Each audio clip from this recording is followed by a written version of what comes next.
As I stepped off the stage, the spotlight behind me dimmed, but the chill in the air only intensified. I smiled as flashes from cameras lit up the room, the trophy still warm in my grip. Yet inside, my chest felt hollow, like I'd just uttered the wrong words at the wrong funeral, the industry's highest honor. My name etched in gold. Yet not a single executive from my own company met my gaze. I should have been soaring, ecstatic. Instead, I found myself searching the crowd for something undefinable. Approval, support, maybe just one genuine face, not locked in forced applause. That's when I noticed him, Damon Kessler, our new CEO, standing near the back with arms crossed, not clapping, his lips pressed into a thin, unreadable line. When our eyes locked, he didn't smile or nod. He simply turned and vanished into the shadows behind the curtain. I kept moving forward, steady, my smile unwavering. I'd learned how to read the unspoken language of this industry. That wasn't congratulations. That was a warning. Navigating through the crowd, I endured cheek kisses and endless handshakes. PR managers from other firms offered compliments veiled with questions. So, what's next for you? How's Veritas treating its rising star? Ever consider going independent? I laughed them off politely, but the suspicion was mounting, not just from Damon, but even my own team. The embraces felt stiff, forced, merely polite. I'd won something huge, but I'd also made myself visible, too visible. And people don't like losing control. Backstage, I finally found a quiet moment to breathe, slipping behind the velvet partition. I opened my tote to put away the award, and there it was. My Parker pen, silver and engraved with my initials, snapped cleanly in half at the bottom of the bag. The same pen I'd used for every client pitch, every strategy note, every deal that had propelled this company to the top, now broken through the middle, its metal edges jagged like it had been crushed. I blinked, staring down at it. Maybe an accident, but the feeling lingered that night, in the back seat of the Uber, the trophy beside me. All I could think about was that pen, that fracture, the silence in the room, the way Damon had walked away, and how no one from the executive team had taken a photo with me. I had done everything right, delivered results, led with integrity, brought home the win, but something had shifted. I felt it pressing cold and tight against my ribs. I didn't know it yet, but the applause wasn't celebration. It was the soft, final, and very quiet sound of a door closing. The morning Damon walked in, the energy in the office shifted. It wasn't just the expensive watch or perfectly tailored suit. It was the silence that followed him, the kind that spreads before a storm. People straightened their backs, lowered their voices.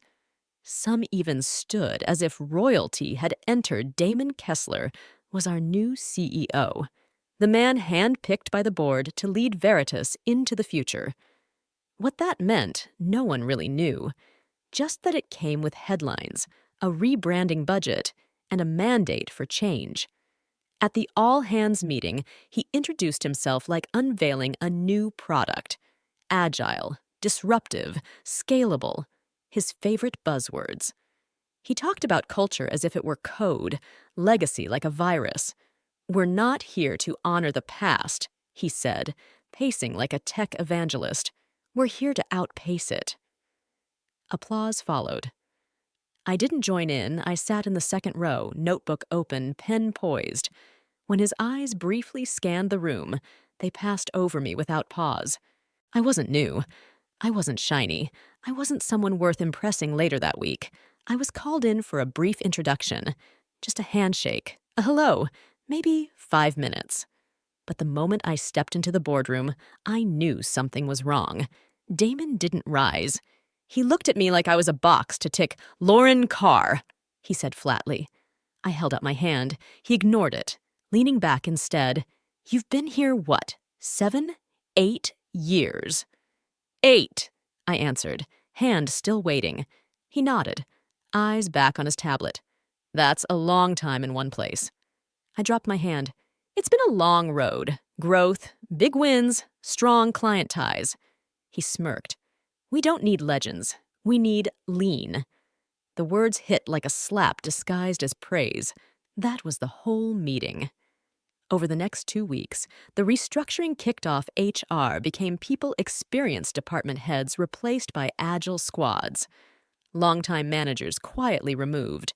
The office filled with unfamiliar faces. Young, hungry, loyal to Damon. Not to the company. He called it cultural recalibration. I called it a purge. One Friday, I watched through glass as a VP with 30 years under his belt packed up in a banker's box. No announcement, no email, just gone by Monday. His name was erased from the directory. That night, I stayed late finishing a proposal. The office was silent, almost reverent. Walking to the elevators, I passed Damon's office. The door was cracked open. He stood alone, arms crossed, staring at client charts like a general surveying a battlefield. I'm not sure if he noticed me, but I saw enough. This wasn't change. This was conquest at home. I lay awake for hours, replaying that meeting, that smirk, that sentence. We don't need legends. We need lean. It echoed in my mind like a warning, a dismissal before the blow even landed. I wasn't one of his people. I wasn't meant to survive this new Veritas still. Something stirred inside me, not fear, not yet, but a tightening tension in the air, like something was coming, and I was already marked. It happened on a Tuesday, quiet, surgical, like someone had pressed delete and moved on. I was at my desk, sipping coffee, reviewing a timeline for a major brand strategy. The very campaign I had proposed and shaped over 6 months, when a meeting invite popped up, a project sync for the vision track revamp, scheduled in 30 minutes. My name wasn't the host. It wasn't even on the invite list. I blinked and refreshed the screen. Still nothing. A sick chill spread in my gut. Vision track had been mine. From inception to execution, every phase bore my fingerprints. I pitched it late one night on Zoom, sketched the framework on a napkin, sold it to our toughest client. But apparently, none of that mattered now. Walking toward conference room 4A, the glass walls revealed everything inside. A young strategist, Jenna, stood at the whiteboard, mapping out the exact same timeline I had designed. Same fonts, milestones, phrasing. When I entered, conversations dropped. Jenna gave me a nervous smile. "Hey, Lauren, I didn't know you were coming." I kept my face neutral. I wasn't invited. Someone coughed awkwardly. Someone glanced at their laptop. No one spoke. I scanned the room. The strategy deck was up on the screen, but the title slide was stripped bare. No Veritas logo, no "prepared by Lauren Carr," just plain white text, cold and neutral. Vision Track V3, zero strategy flow. I stood there for a solid 3 seconds before turning and walking out. Inside the elevator, I caught my reflection in the brushed steel doors, distorted enough to see how drained I looked. My blazer was sharp, posture perfect. Yet my eyes were asking questions I hadn't dared to voice before. Maybe I really am too much, too experienced, too outspoken, too old school for their new agile world, too visible. I gripped my coffee tighter, forcing those thoughts down back at my desk. I opened the original strategy file, scrolling through every slide and note. Then I pulled up Jenna's version, the one she'd presented, identical in every word, even the closing line. Strategy is trust in motion. That phrase was mine, coined 5 years ago in a client pitch, and since become my quiet signature, yet there it was on her deck without credit, no footnote, no trace of me. I felt a familiar weight press against my ribs, the same burden I'd carried in meetings where men interrupted, reviews where my numbers outshone their praise, rooms where I won, but someone else took the bow. But this time, it didn't crush me. It crystallized something inside. I minimized the deck, took a deep breath, and started writing a new document. This time, no one would erase my name. This time, the strategy would be mine, start to finish. And they'd regret how easily credit vanished by Wednesday morning. Something inside me had hardened. The humiliation from Vision Track hadn't broken me. It had clarified the game Damon didn't just want obedience. He wanted erasure. A team of echo chambers, not originals. He'd made it clear I didn't belong in the new Veritas unless I shrank myself. So I chose the opposite. I would build something too big for him to contain. Then let him disqualify himself that afternoon. At a strategy roundtable, I waited as buzzwords filled the air. Impact velocity, brand recalibration, consumer-centric innovation. The usual posturing. When the energy dipped, I spoke up. "What if we pitched a legacy repositioning campaign?" I said, eyes scanning no one in particular. Not just a rebrand, but a full-circle strategic return to core purpose, something tying past trust to future tech. Silence fell briefly. Then Samira, a quiet but sharp copy strategist 2 seats down, leaned in. "For whom?" I turned my laptop around, revealing the name, Lexora Biomemed, a massive biotech firm wrestling with legacy trust issues and a rapidly modernizing product line, difficult, elusive, and still undecided on an agency for their U.S. market re-entry. Damon had mentioned them offhand weeks ago. No one followed up, but I had. That night, I stayed late in the quiet office, the hum of overhead lights and the soft drone of HVAC, the only sounds outside. The skyline blinked like 1,000 watchful eyes. On my desk lay an empty notepad, my laptop, and a single object in the center, my silver Parker pen, the same one that had snapped the day after the awards. I'd taken it to a small repair shop across town. The elderly shop owner, with jeweler's hands, smiled at the fracture and said, "Sometimes the ink just needs a new vessel." Now it was back, reassembled and silent. Waiting, I twisted it open and slid in a fresh blue-black ink cartridge, my signature color, and began writing the first words of the Lexora campaign. Rebuilding trust begins where history left off. A strange calm washed over me, as if replacing the ink had drained the doubt with it. Over the next 2 days, I gathered a skeleton crew, people still passionate about the work, not the politics Samira David, a data strategist on the verge of quitting, Naya, a brand designer recently sidelined to just color palettes. We met after hours in conference room 7B, not out of rebellion, but necessity. Damon's new hires dominated the floor by day. Their laughter loud, Slack channels louder. I kept the Lexora campaign strictly internal. No shared folders, no mass emails, just private logins and printed drafts passed hand to hand. Then came the legal paperwork pitching Lexora required intellectual property protections. Standard protocol. But this time, I took a different path. I submitted the campaign through a consulting LLC I'd quietly set up 2 years prior for side projects, listing myself as the legal owner of all strategic content. It positioned me as an external provider, delivering services through Veritas to the outside. It looked like a time-saving move to fast-track Lexora's procurement. But to me, it was insurance. I knew what Damon would try if this campaign won big.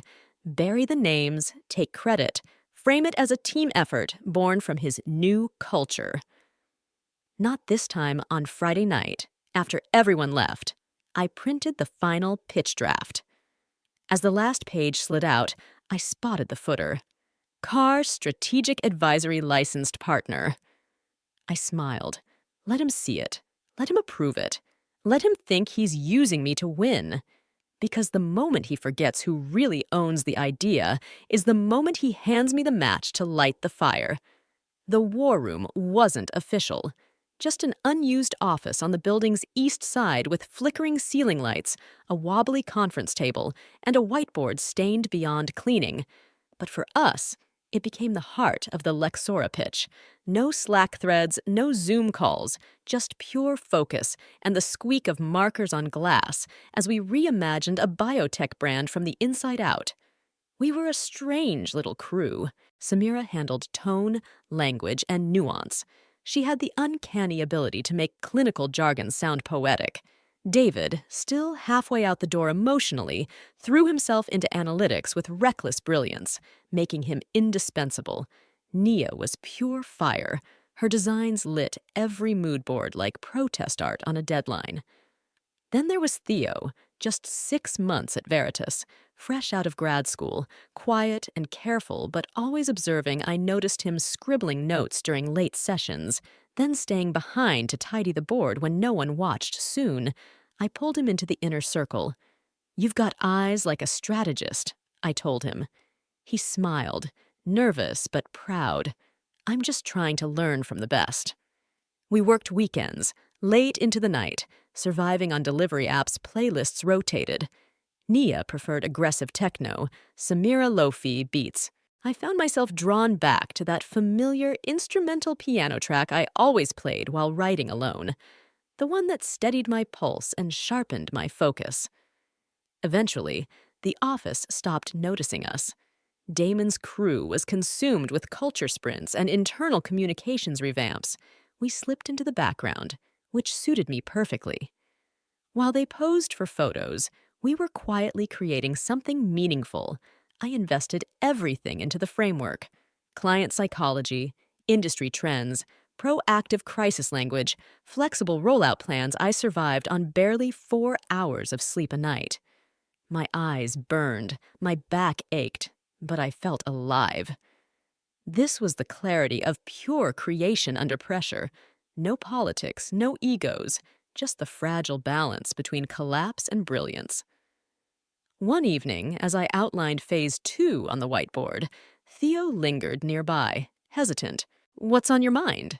I asked without turning. He shifted nervously. "Are you planning to leave, Lauren?" I froze, marker in hand. Slowly, I faced him. His expression was innocent but carried worry, not from gossip, but from patterns, from witnessing someone gradually gathering pieces of themselves to forge something new. "I'm not going anywhere," I said cautiously. "At least, not yet." He nodded, unconvinced. And honestly, I wasn't sure I believed myself either. After he left, I lingered, eyes locked on the board. My own words stared back, vision lines and brand pillars powerful enough to reshape the company's future, and maybe mine too. I lifted my fully restored Parker pen and signed the final concept brief. Lauren Carr, principal strategist, not for show, not for vanity, but for quiet, undeniable ownership. 2 days later, the draft presentation went out under Veritas's name, but each page bore a subtle footer: strategy support provided in partnership with Kiar Strategic Advisory. No one asked questions. No one noticed. At least, not yet. And I didn't care. I wasn't just pitching Lexora. I was pitching my future, built in a forgotten room with a team no one saw, on a timeline no one believed in. I was going to win or burn out trying. The night before the awards, the office was quieter than usual. The hallway lights glowed softly, most staff long gone, either to Friday drinks or early flights. But I stayed, always did. The Lexora deck was finished, submitted, approved, now resting on a secure drive, scheduled to appear on the big screen tomorrow. If all went well, only waiting and silence remained. I sat alone in the dark corner of conference room 7B, city lights blinking behind the floor-to-ceiling windows. My laptop cast a faint glow on the glass table. The cursor blinked mockingly on a blank document outside. The wind rattled loose window panels down the hall. The elevator dinged, but no one stepped off. I was drained, not only from the work, but from the performance. The charade of pretending I still believed this company, this system, had room for someone like me. My cursor hovered over the Lexora folder. My hand moved slowly, almost on autopilot, toward the delete key. Just erase it, a whisper urged before I could comply. An email arrived. Subject, Team Restructure Q. 1. Forecast from Lauren Carr at Veritas Group. To Damon Kessler at Veritas Group CC. Core Strategy Team at Veritas Group Body. Preliminary staffing adjustments. Post-award cycle, targeted departures. LCM MDTP. Final review pending. It wasn't meant for me. Forwarded by mistake, someone copied my email instead of internal legal. But there it was. My initials, Elsie, not my full name. Just a bullet point under departures. Like an outdated fixture on a renovation plan, I sat frozen, staring at the screen. My mouth went dry. A strange heat built in my chest. Not anger, but something quieter, heavier. Confirmation of all the suspicion, tension, and silence. It had never been in my head alone. They planned to cut me once the campaign ended. I shut the email, leaned back, and stared at the ceiling. The buzzing light fixtures suddenly felt unbearable. The silence in the building had teeth. My fingers returned to the mouse, hovered over the Lexora folder. I right-clicked delete. But before I could proceed, my phone buzzed one new message. No name, just a number I hadn't saved in years. Still rooting for you? I stared at it. The sender was Miranda, one of my oldest clients. We hadn't spoken since she left Greyline Biotech. She'd seen the award announcement online and reached out. One line, no explanation. But it hit harder than any speech. Could someone still saw me? The real me. Not the version Damon had flattened into a personnel code. I lifted my hand from the mouse, closed the folder. Not deleted, just closed. Then I opened a new document and typed one sentence. Even when they erase your name, your work still echoes. I saved it. Twirled my Parker pen and slipped it into the side pocket of my blazer, right over my heart. Tomorrow I would stand on that stage and claim the win they expected. But it wouldn't be for them. It would be for those who still saw me. And maybe finally for myself. The stage lights burned hot, but the room felt cold. I stood at the platform's edge, heart steady, back straight. A single spotlight slicing through a sea of suits and sequins. The applause rolled in polite, measured waves. Protocol over passion. Still, I smiled. Not a dazzling grin. Just enough to say, I understand what this is enough to say. I know what I've accomplished. Enough to say, this moment is mine. Even if none of you admit it, I wore a black suit. Sharp, clean-cut lines. No sparkle or color. Quiet defiance pinned to my left lapel. Over my heart rested my silver Parker pen, now fully restored, its metal gleaming under the lights. No one in the room would understand its meaning, but I hadn't pinned it for them. I pinned it for me, for every strategy written in silence, for every room entered twice as prepared, for every idea once credited to a man, now announced clearly as Lauren Carr, principal strategist, Veritas Group. The room clapped. Damon did not. I caught the flicker in his eyes as the camera swept the table, a tight jaw, a brief clap, eyes like glass. No joy, no pride, only cold calculation. He hadn't expected Lexora to win. He hadn't been leading the effort, and he certainly hadn't expected the client to veer off script and mention me by name twice. I climbed the 3 steps to the podium slowly, breathing in through my nose and out through my mouth. Samira sat in the 3rd row, fingers tightly clasped. David gave a subtle nod, while Nia was already wiping tears away.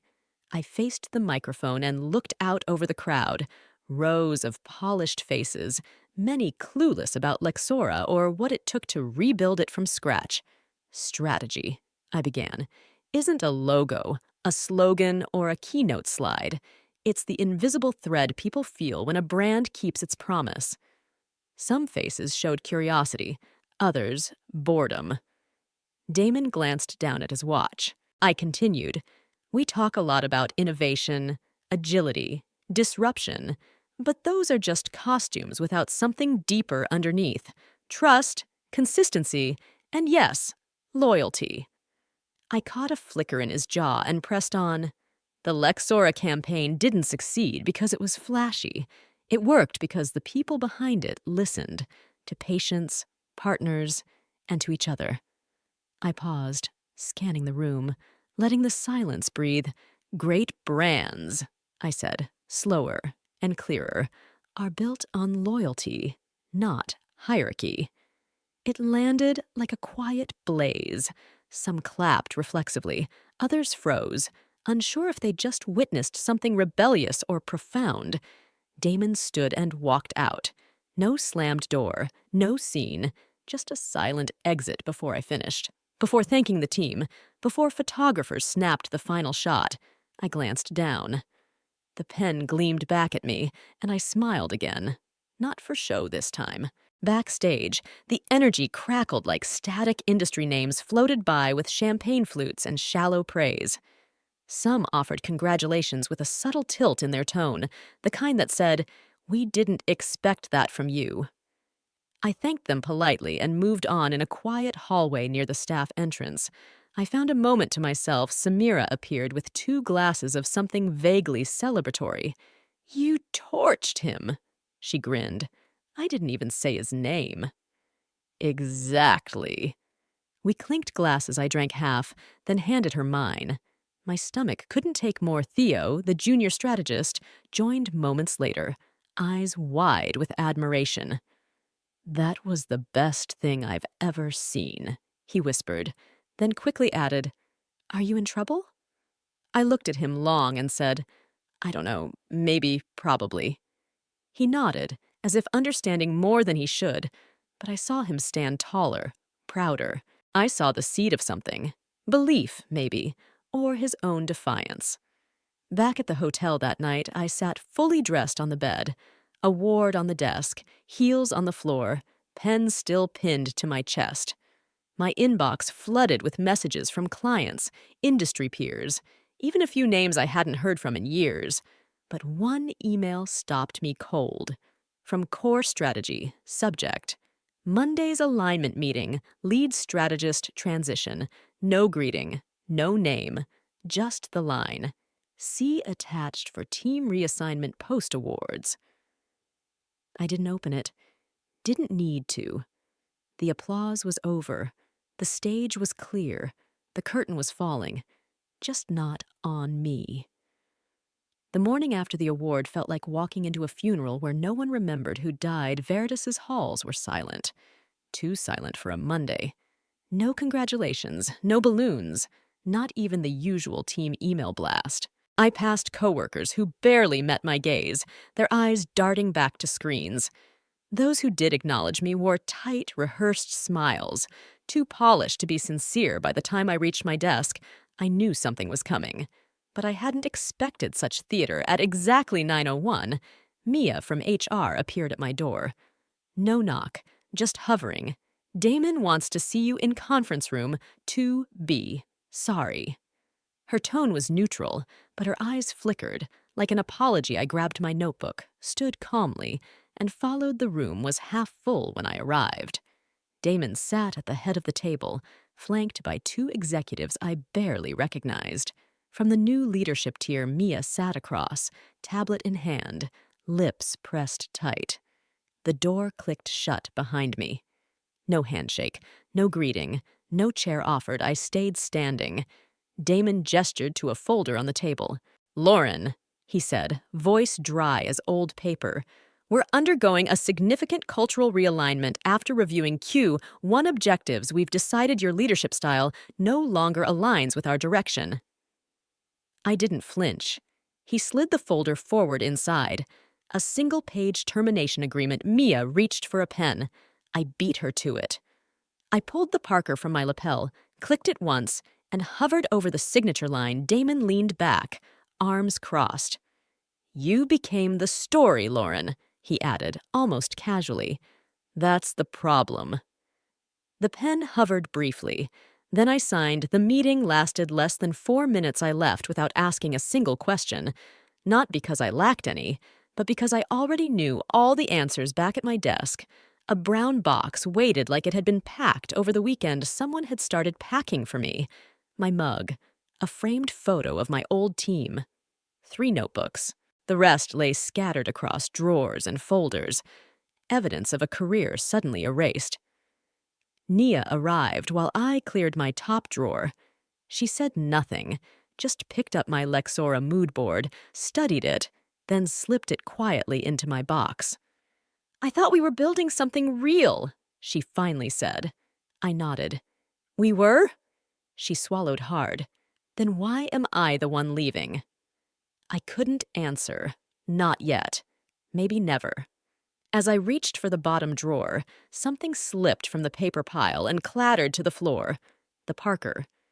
It hit the carpet with a dull click, rolling to a stop by my foot. I bent, picked it up, uncapped it. The ink was full, smooth, ready. Strange how something so small could feel so heavy. A relic, a weapon, a heartbeat. I slipped it back into my blazer pocket above my heart. By the time I stood to leave, most of the floor had gone silent. People pretended to be in meetings, tapped at invisible emails, whispered into calls that weren't happening. Only Samira met my eyes. No blink, no wave, but standing firm in a company where standing could get you fired. That meant everything. Theo trailed me to the elevator. "I didn't know," he said softly. I pressed the down button. Doors opened. "I did," I replied, "but it still feels different when it happens." Inside the elevator, I stared at my reflection in the mirrored wall. Same blazer, same pen, same woman. Something had shifted, something gone, replaced by a hardened resolve. The digital floor counter ticked down slowly. 765, and just like that, I was gone. No farewell party, no HR gift bag, no preserved legacy, only silence and a pen full of ink that no one thought to reclaim somewhere between floors 4 and 3. It hit me.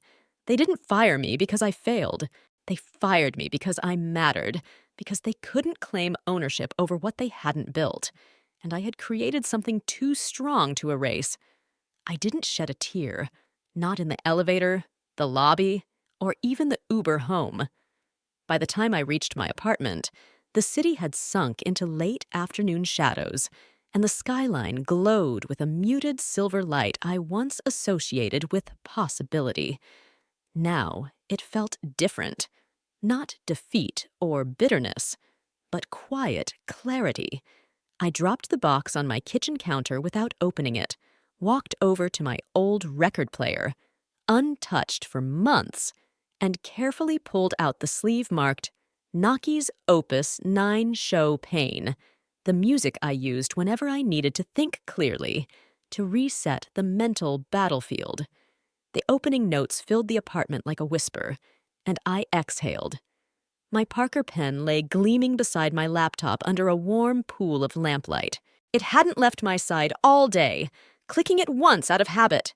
I opened my personal email and drafted a message to Miranda Hall, Vincent Tran, El Ramos, Kenneth Lee, and Jordan Yates. Subject: no subject body. "If you ever need me, you know where to find me." Signature: Lauren. I hit send. No attachments, no pitch decks, no accusations, just simple truth. These 5 names weren't just clients. They were 5 companies I'd helped pull through crises, rebuild from scandals, weather market collapses, and quietly fix what louder agencies had broken. They didn't just trust Veritas. They trusted me now. I'd given them a door, just a jar. No pressure, no promises, only presence. While the music played, I opened a document untouched for 2 years. The original incorporation paperwork for Carr Strategic Advisory LLC. I'd filed it when I imagined that someday, far ahead, I might build something of my own. Now, it was no longer a maybe. It was math, motion, and time. The next morning, I met Martina Sandoval, a commercial real estate agent I'd worked with during my earliest days at Veritas. We sat at a coffee shop across from my old office, windows framing the building I'd just been forced out of. "Still want something in Midtown?" she asked. Tapping her tablet, I nodded. Small, close to transit. A door that locks, she raised an eyebrow but asked no questions. That was why I liked her. By 11:30, she had a listing, a sublease from a downsized software firm, quiet floor, good light. "Oh, and it's in the same building as Veritas," she added after a pause. "2 floors down, actually." I sipped espresso. "Send me the lease." At 3:15, I signed the contract with my Parker pen, blue-black ink as always, and shook Martina's hand. "I'll keep this between us," she said softly. "You always do." Back home, I updated my business website. Nothing flashy. Just a clean homepage with my name, contact info, and a one-line headline: Clarity, Strategy, Execution.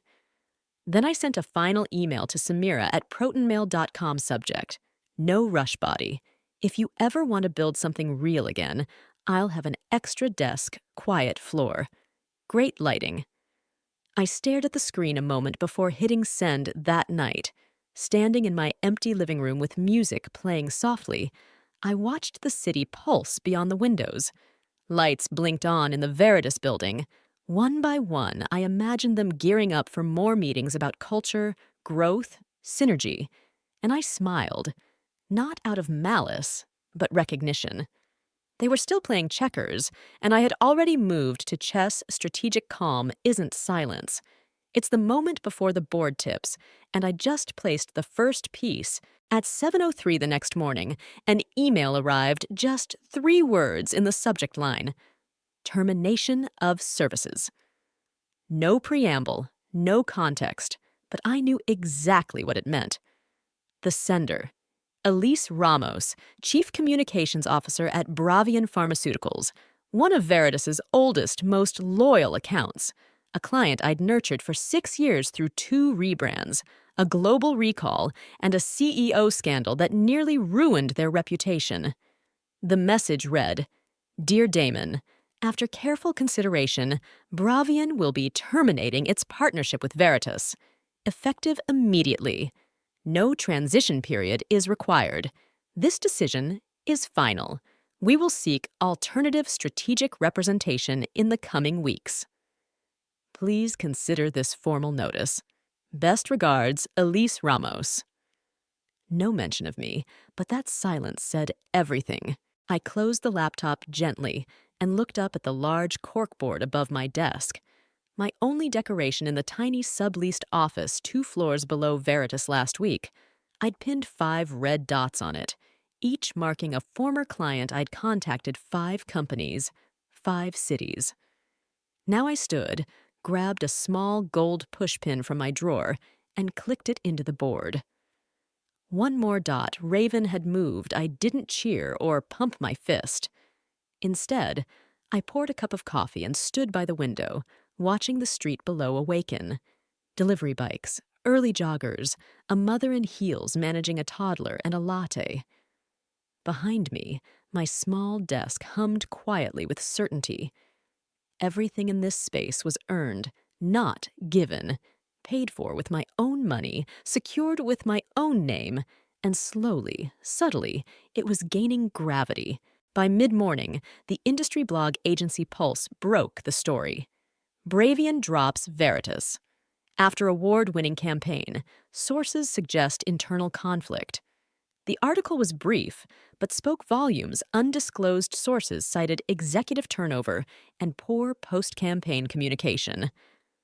My name wasn't mentioned, but the phrase, key strategist no longer with agency, was enough for those paying attention. An hour later, Samira texted me. They're in full panic mode upstairs, emergency meeting at 10:30. Damon's pacing like a caged lion. I smiled into my coffee. The cracks were widening at noon. An unexpected email arrived from Leah Martin at protonmail.com subject: Rum in confidence, body. Hi, Lauren. I don't know if you remember me. I was on the logistics side of the Halvex project. I just saw the news about Bravian. If you're building something, I'd love to be a part of it. Attached. Resume PDF note. Ready when you are. I remembered Leah perfectly. Quiet, meticulous. A mind that made systems run smoothly without fanfare. The kind Damon never valued because she didn't speak buzzwords. I opened the resume. The resume was crisp and well-structured, but it was the note that mattered most. Ready when you are. I pinned it, both digitally and emotionally later that day. I walked over to the whiteboard across from my corkboard and updated the status column on my internal tracker. Bravian, official status redirected. Current pending proposal, CSA, Car Strategic Advisory. Then I added a new column beside it labeled Interest Internal Talent, listing Leah Martin's name with skills in operations and project management, and priority marked high. Everything I built now moved with a new rhythm, each action intentional. No applause, no backslapping, no rah-rah culture slides, just clean moves and real results. At 4:30 p.m., a rainstorm swept in. I watched raindrops slick the sidewalks in quick streaks through the window. Veritas's building was still lit, and from my vantage point, I saw silhouettes shifting behind the conference room glass.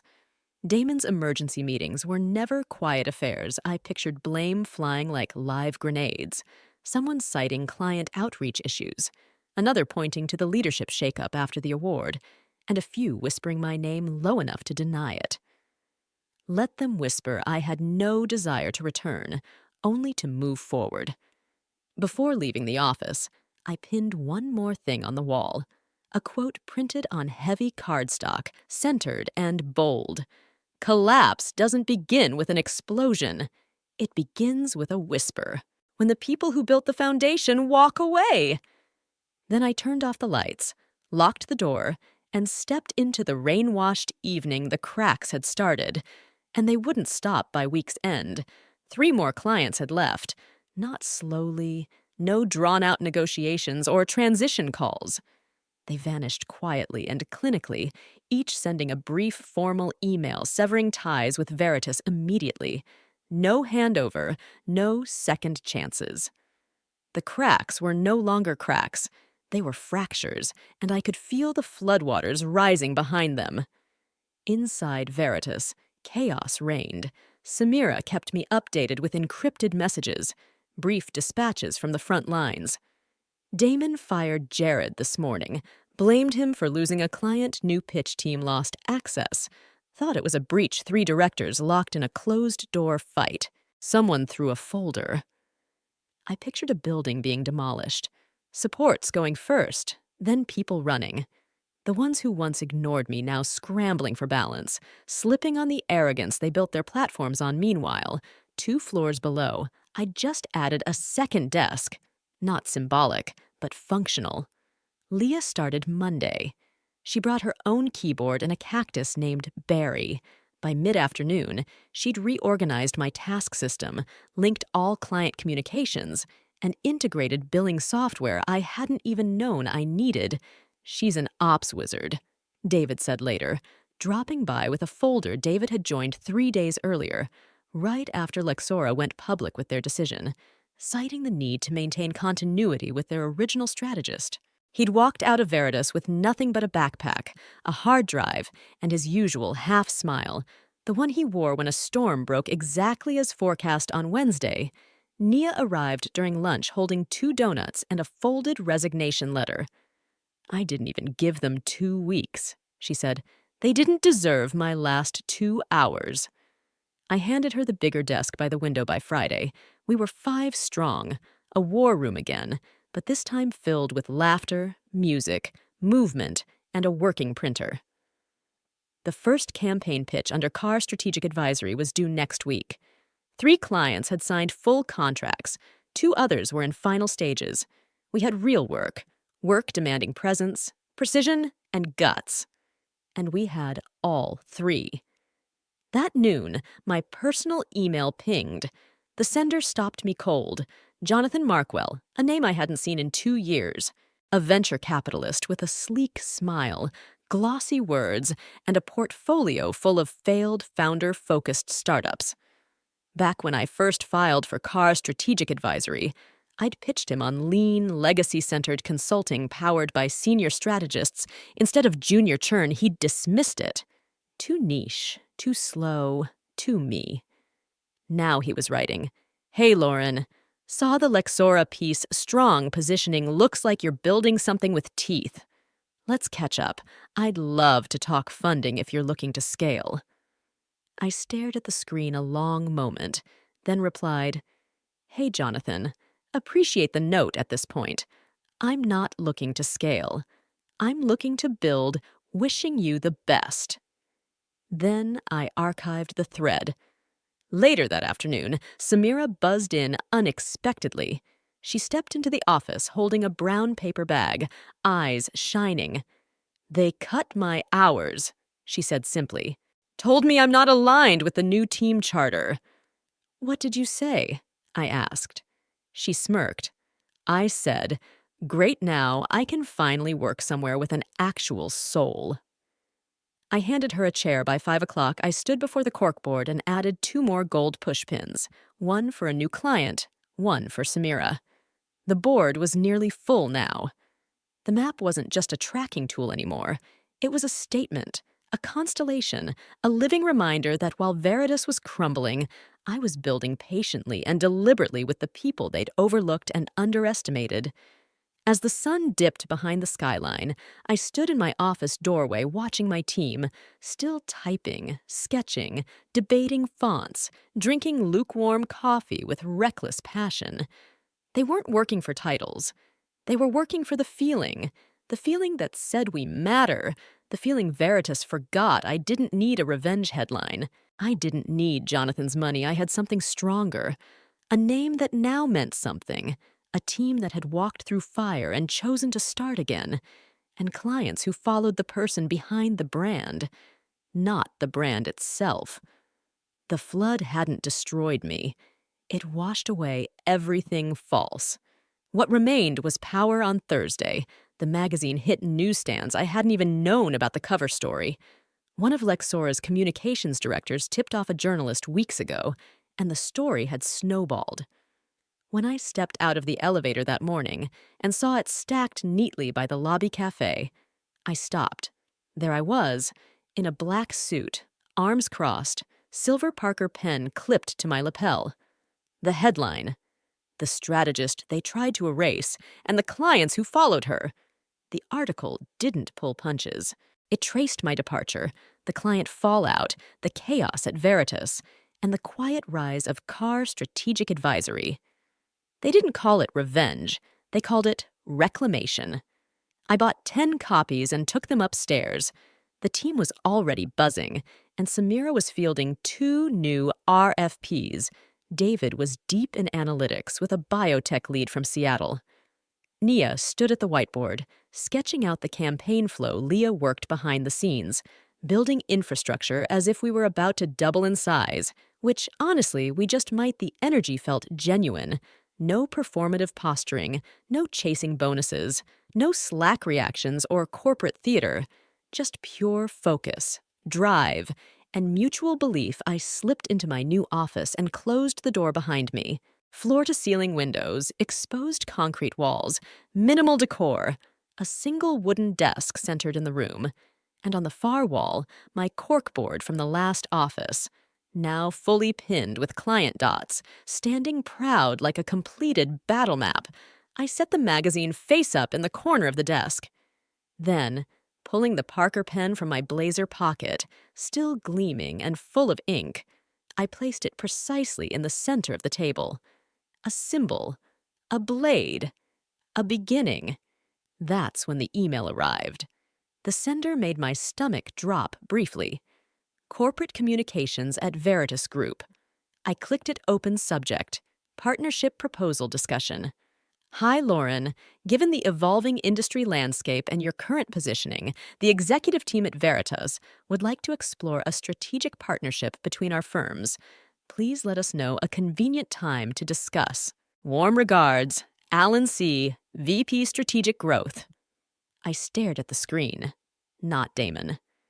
He was gone, no doubt, either resigned or removed. Now they wanted to collaborate with the very person they dismissed, the one they once labeled too ambitious. I didn't respond. I didn't need to. I closed the laptop, stood, and walked to the window. The skyline stretched before me, familiar, but forever changed. And in that quiet moment, I finally understood. Ambition wasn't my flaw. It was the very reason they noticed me, and exactly why they fell. If you've ever been told you're too much, too loud, too smart, too driven, I want you to know you're not the problem. You're proof they couldn't keep up. Tell me, have you ever walked away from a place that didn't value you only to become stronger? Share your story in the comments. And if this story resonated, hit like, share it with someone who needs it. And don't forget to subscribe for more real stories of quiet power and strategic revenge.